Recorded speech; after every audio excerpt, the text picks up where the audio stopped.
Do you remember American Graffiti? The neon lights, the sound of rock music, and the roaring engines made our youth shine bright in the 1970s. But when the cameras stopped rolling, many of those young stars faced devastating tragedies. Some died far too soon, some collapsed right on set, while others rose to become Hollywood legends. What really happened behind the scenes? Let's discover their real names and honor the legacies they left behind. Wolfman Jack as himself. Wolfman Jack, whose real name was Robert Weston Smith, was born on January 21, 1938, in Brooklyn, New York. At 35 years old, he appeared in American Graffiti, 1973, as himself, the mysterious, raspy-voiced DJ whose voice seemed to speak directly to the souls of his listeners. The image of Wolfman sitting alone in his small, dimly lit radio booth became an icon for an entire generation searching for music, freedom, and genuine emotion amid a turbulent world. Yet behind that legendary voice was a man consumed by loneliness and the weight of fame. His non-stop broadcasting schedule left him almost no time for family. His devoted wife, Lucy Lamb, and their 2 children spent long days waiting for him to come home. He once confessed, "I can hear my voice on the air, but I no longer hear the voices of the people I love." Fame swallowed him whole, and the spotlight became the only place where he could truly exist.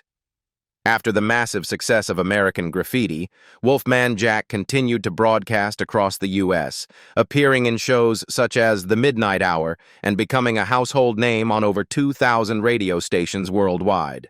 But his passion came with a cost. The sleepless nights, cigarettes, and whiskey slowly destroyed his body. On July 1, 1995, after completing what would be his final radio broadcast, Wolfman Jack collapsed in his small home in Belvidere, North Carolina. He died of a heart attack at the age of 57, leaving behind his wife of over 3 decades, their 2 children, and an irreplaceable void in the hearts of his fans.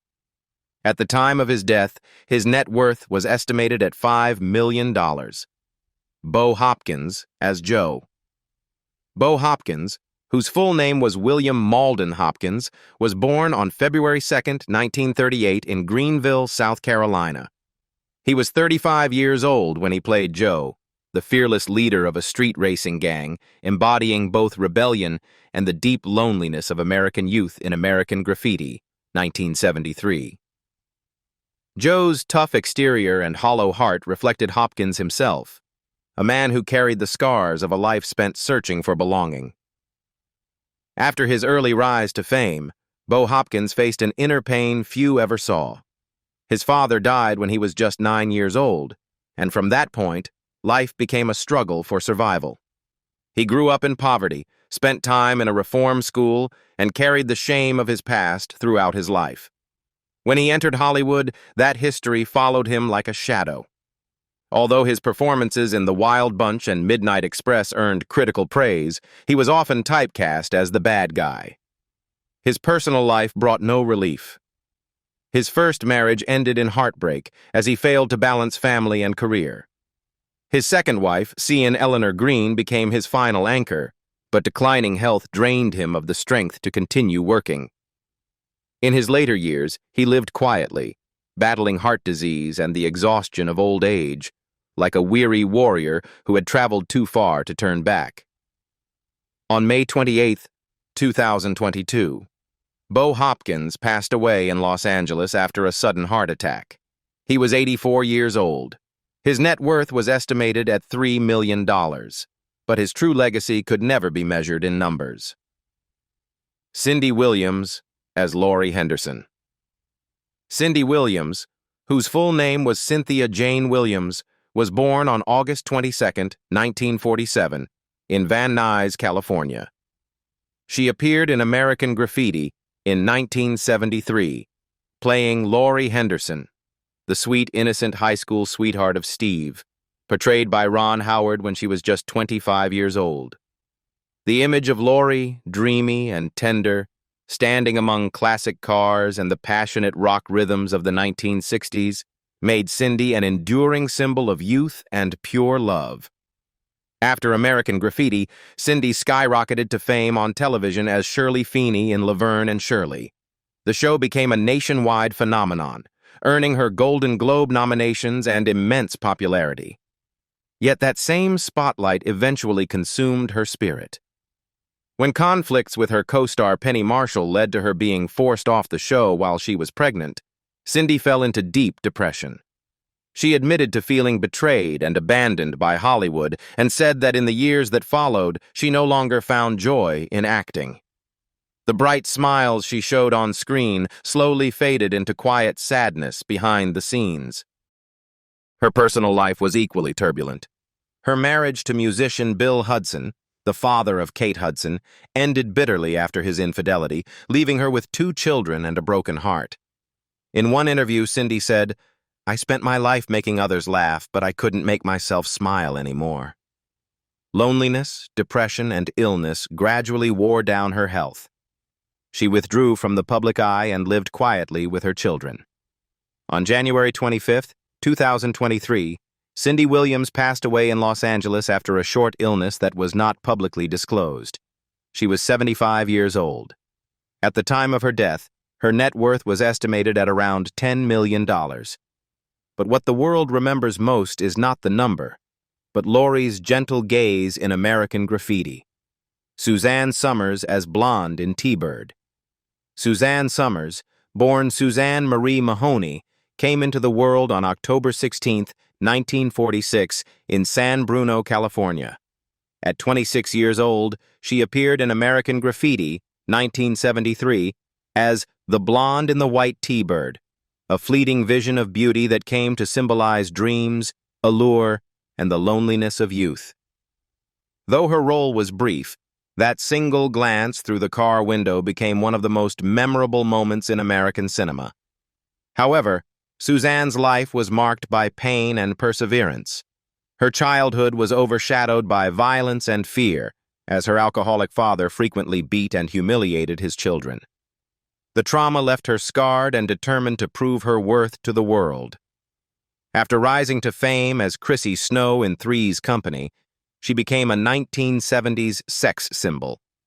But when she dared to demand equal pay with her male co-star, Hollywood turned on her. She was fired publicly and became one of the most infamous examples of a woman punished for speaking up. Out of that pain, Suzanne reinvented herself. She became a successful entrepreneur, the author of more than 25 books, and a global icon of resilience and self-empowerment. Yet fate remained unkind. In 2000, she was diagnosed with breast cancer. For 23 years, she fought the disease with fierce determination, exploring alternative treatments and maintaining unshakable faith that she could overcome it. But the cancer returned, this time, more aggressive than ever. One day before her 77th birthday, Suzanne Summers passed away in the arms of her husband, Alan Hamill, at their home in Palm Springs. She was 76 years old. At the time of her death, her net worth was estimated at $100 million, the result of a lifetime of hard work, courage, and unbreakable will.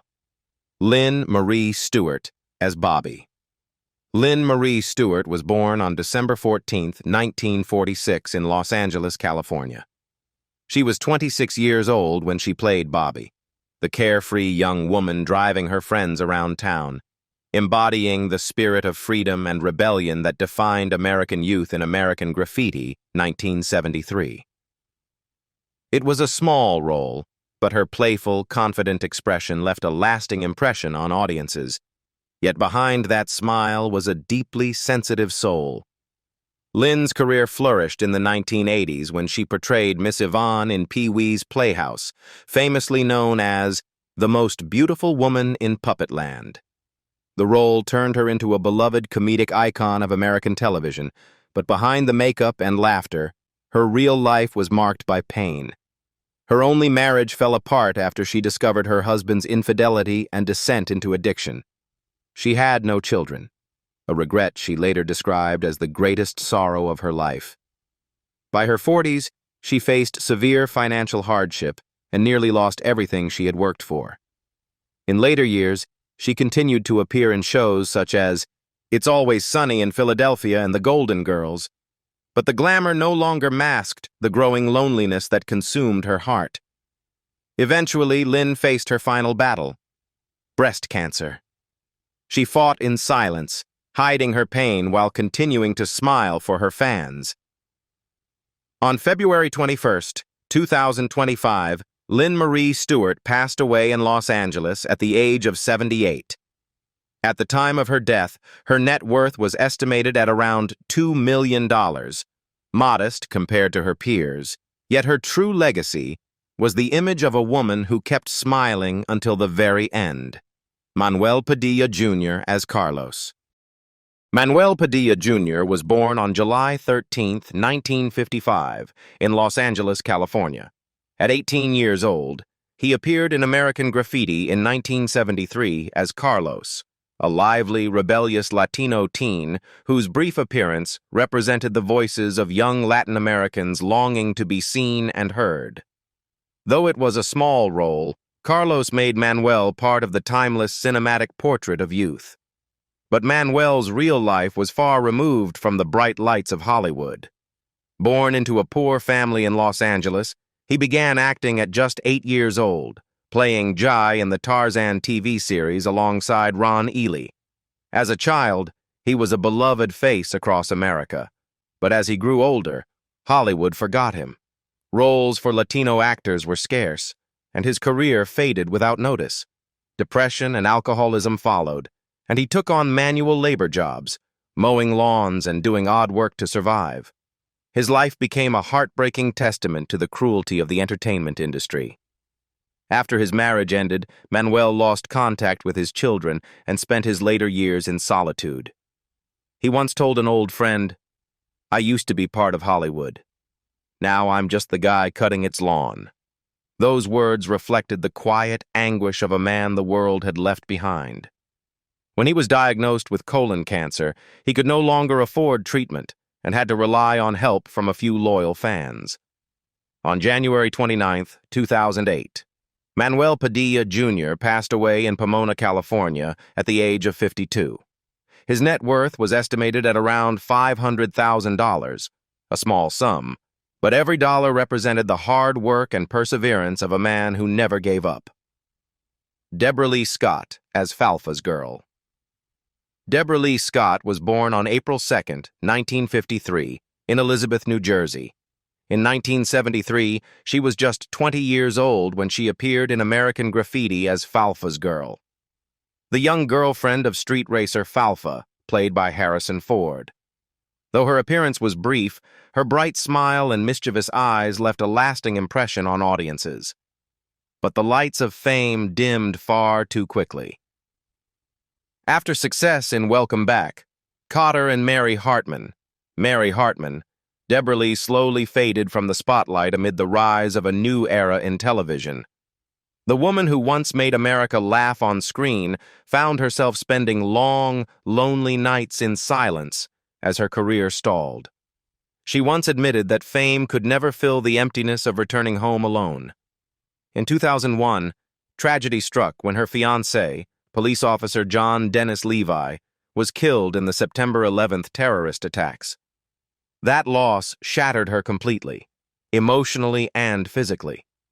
Though she continued to appear in Police Academy and Angie, Deborah Lee never truly recovered the radiant joy she once had. After moving to Florida to live with her sister, she fell into a coma, briefly regained consciousness, and passed away just 3 days later, on her own birthday. On April 5, 2005, Deborah Lee Scott died peacefully in her sleep at the age of 52. At the time of her death, her net worth was estimated at around $1 million, a modest sum compared to the talent that Hollywood had forgotten. What remains in the hearts of her fans is the image of a woman who loved too deeply, lost too much, and left this world with a heart that never healed. Scott Beach as Mr. Gordon. Scott Beach was born on January 13, 1931, in Portland, Oregon. At 42 years old, he appeared in American Graffiti, 1973, as Mr. Gordon, a stern yet compassionate teacher, symbolizing an older generation watching America's rebellious youth come of age. His deep, steady voice and kind expression turned a small role into one of the film's most memorable quiet moments. Throughout this role, Scott Beach was known as an actor, writer, and radio personality with a commanding voice. Director George Lucas trusted him on multiple projects, including voice work in THX 1138, Star Wars, and several popular radio shows in San Francisco. Yet his life was far from as steady as his voice suggested. As he grew older, acting roles became scarce, his income dropped sharply, and financial troubles mounted. Friends recalled that at one point, he had to sell old scripts and record low-budget commercials just to pay rent. Illness and isolation led him to withdraw from public life, though deep down, he still longed to stand before a microphone again. In his later years, Scott suffered from severe liver disease, the result of years of overwork and declining health. He passed away on February 13, 1996, in San Francisco at the age of 65. His funeral was small and private, attended only by old friends from the radio industry who came to honor a man who had dedicated his life to his voice. At the time of his death, his net worth was estimated at about $400,000, modest, yet enough to represent the life of a true artist who gave everything to his craft. Harrison Ford as Bob Falfa. Harrison Ford was born on July 13, 1942, in Chicago, Illinois. He played Bob Falfa, the cocky, fearless street racer speeding through the night as if running from his own youth in American Graffiti, 1973, when he was 31 years old. Though his role lasted only a few minutes, it changed his life forever, turning a struggling carpenter into one of the greatest legends in cinema history. Before fame, Ford barely scraped by, knocking on studio doors, taking odd jobs, and working as a carpenter to support his family. Hollywood had little interest in a quiet, awkward man who didn't fit its mold. But George Lucas saw something special in him and cast him in American Graffiti. From there, Star Wars and Indiana Jones would make Ford a global icon. Yet fame was never an easy gift. He lived for decades under immense pressure, battling exhaustion and recurring depression. His near-fatal plane crash in 2015 left him deeply shaken. Friends say the steely eyes of Han Solo reflect the look of a man who has seen death up close. In love, Ford experienced his share of heartbreak. 3 marriages, 4 children, and decades of loneliness at the height of fame left their mark.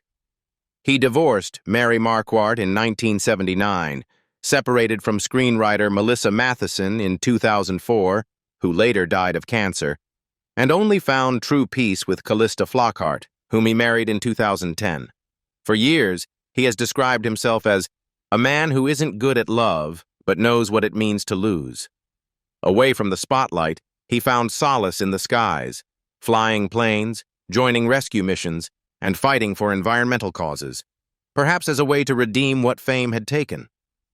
Today, Harrison Ford is 83 years old. Despite heart surgery and waning strength, he continues to work, starring in Captain America, Brave New World, and the 1923 series. Nearing the twilight of his life, he lives quietly with Callista on their Wyoming ranch, surrounded by nature and mountain winds. His estimated net worth is around $300 million, but what the world admires most is not his fortune, it's his resilience. He is a man who fell, broke, and rose again, smiling as he continued to fly, just like Bob Falfa once did, racing into the night with nothing but faith that there was still a road ahead. Richard Dreyfuss as Kurt Henderson. Richard Dreyfuss was born on October 29, 1947, in Brooklyn, New York. At 25 years old, he played Kurt Henderson, a bright, conflicted young man caught between dreams and reality, wandering the streets on his last night before leaving town in American Graffiti in 1973. Through him, audiences saw themselves, the uncertainty of youth, the ache of change, and the role made Dreyfuss one of the defining faces of America's new Hollywood generation. But behind the success was a darkness few could see. After starring in Jaws, Close Encounters of the Third Kind, and The Goodbye Girl, Dreyfuss became one of Hollywood's most sought-after actors, winning an Oscar in 1977. Yet the spotlight led him into addiction. In 1982, he crashed his car while high on cocaine, barely surviving. His career collapsed, and he checked into rehab, where he was diagnosed with bipolar disorder, a condition that would shape the rest of his life. He later said, "Depression made me unrecognizable to myself, and the spotlight only made the darkness deeper." 3 marriages brought more pain than happiness. His first wife, Jeremy Rain, left during his years of addiction. His second marriage to Janelle Lacey ended quickly. Only with Svetlana Erokin did he find a measure of peace. Dreyfuss turned his pain into purpose, speaking openly about mental health and sharing his experience with bipolar disorder. "I survived," he once said, "not to brag about winning, but to remind others that there's always a way out." Today, Richard Dreyfuss is 78 years old, living quietly with his wife in San Diego. He stays away from Hollywood, focusing on writing his memoirs and advocating for mental health awareness. His mind remains sharp, his gaze contemplative, and his voice as powerful as ever. His net worth is estimated at around $5 million, far less than in his prime. But for Dreyfuss, true wealth lies in being alive, lucid, and able to tell his story. The story of a man who went through hell and stayed behind to remind the world that light still exists. Ron Howard as Steve Bolander. Ron Howard was born on March 1, 1954, in Duncan, Oklahoma. When he appeared in American Graffiti in 1973, he was only 19 years old, still a former child star stepping into adulthood. His role as Steve Bolander perfectly captured the uncertainty of being 20, standing at the crossroads of youth and maturity. Thanks to this role, he gained some success. Born into a family of artists, Ron grew up on set, gaining early fame as Opie in The Andy Griffith Show and Richie Cunningham in Happy Days. Yet fame came with fatigue. After leaving Happy Days, Howard made a bold decision to move behind the camera, a choice that would redefine American cinema. With Apollo 13 and A Beautiful Mind, 2001, he reached heights few filmmakers ever attain: 2 Academy Awards, 7 Emmys, and the reputation of a director who could move audiences through emotion and authenticity. Despite his success, Howard has openly shared his struggles to balance work and family, haunted by the fear of losing the innocence of his childhood years. Today, Ron Howard is 71 years old and continues to direct and produce through Imagine Entertainment, the studio he co-founded. He lives peacefully with his wife, Cheryl, whom he married in 1975, and their 4 children, including actress Bryce Dallas Howard. His net worth is estimated at $200 million, but his greatest legacy is the respect he commands and the lasting artistic imprint he has built over 6 decades of storytelling. Paul Lamat as John Milner. Paul Lamat was born on September 22, 1945, in Rahway, New Jersey. At 27 years old, he played John Milner in American Graffiti, 1973, a lonely young man symbolizing the fading spirit of American youth in the 1960s. The performance earned him a Golden Globe Award and launched a seemingly bright Hollywood career. Before becoming an actor, Lamat served in the U.S. Navy during the Vietnam War, an experience that left deep emotional scars. Following his breakout success, he went on to star in Aloha, Bobby and Rose, and Melvin and Howard, the latter winning 2 Oscars and earning him another Golden Globe. But behind the success, his life began to drift off course. During the 1980s, despite critical praise for his role in The Burning Bed alongside Farrah Fawcett, Lamat faced severe financial troubles. A series of failed projects and his daughter's illness nearly drove him to bankruptcy. His marriage to producer Suzanne eventually ended in divorce, and he withdrew from public life, appearing only occasionally in small television productions. Now, Paul Lamat is 80 years old. He rarely appears in public and leads a quiet life in California. With a net worth estimated at around $2 million, he may have stepped away from fame, but he remains forever remembered as the soulful heart of American graffiti. Charles Martin Smith, as Terry the Toad Fields. Charles Martin Smith was born on October 30th, 1953 in Van Nuys, California. When he appeared in American Graffiti in 1973, he was just 19 years old. A small, awkward young man with a big heart who captured the audience's affection as Terry the Toad. In 2025, at age 72, he remains one of the few cast members from the film still deeply connected to the world of cinema. To gain this role, Smith was drawn to the arts from an early age. After American Graffiti, he continued to build his reputation with The Buddy Holly Story and, most notably, Never Cry Wolf, 1983, a film that required him to live in isolation in the Arctic for 3 years. That level of dedication brought him recognition but also exhaustion. A long stretch of unemployment followed, and after his divorce in 1993, Smith withdrew into silence, growing distant from his only daughter. Refusing to give up, Smith reinvented himself as a writer and director. He went on to create heartfelt, uplifting films such as Air Bud, 1997, Dolphin Tale, 2011, and its sequel, all centered on compassion, courage, and the power of love. With The Snow Walker, 2003, and Stone of Destiny, 2008, he earned Genie and BAFTA nominations, proving his gift for telling quiet yet emotionally rich stories. Now, Charles Martin Smith is 72 years old and divides his time between Vancouver and Palm Desert, occasionally stepping in front of the camera. He once said he preferred telling stories for the heart rather than for fame. Living simply, far from the glitter of Hollywood, he remains a symbol of humility and perseverance. With an estimated net worth of $3 million, Smith is still remembered as the soul of sincerity from American Graffiti. Candy Clark as Debbie Dunham. Candy Clark, born Candy Ann Brown on June 20th, 1947, in Norman, Oklahoma. She was just 26 when she played Debbie Dunham in American Graffiti. Her radiant blonde hair and gentle, wistful eyes made her unforgettable, and the role earned her an Academy Award nomination, forever linking her name with the film's legacy. But behind the shimmer of fame lay a harsher truth. Success came so quickly that Candy was unprepared for the fall that followed. When Hollywood began to turn its back on actresses over 30, her career faltered. She lost roles, income, and nearly her home.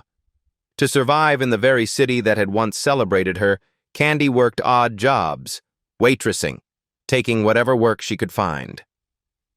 The weight of lost fame, loneliness, and gender bias pushed her into depression. 2 brief marriages deepened her sorrow. Her passionate romance with actor Marjoe Gortner crumbled amid arguments and fame-driven tension.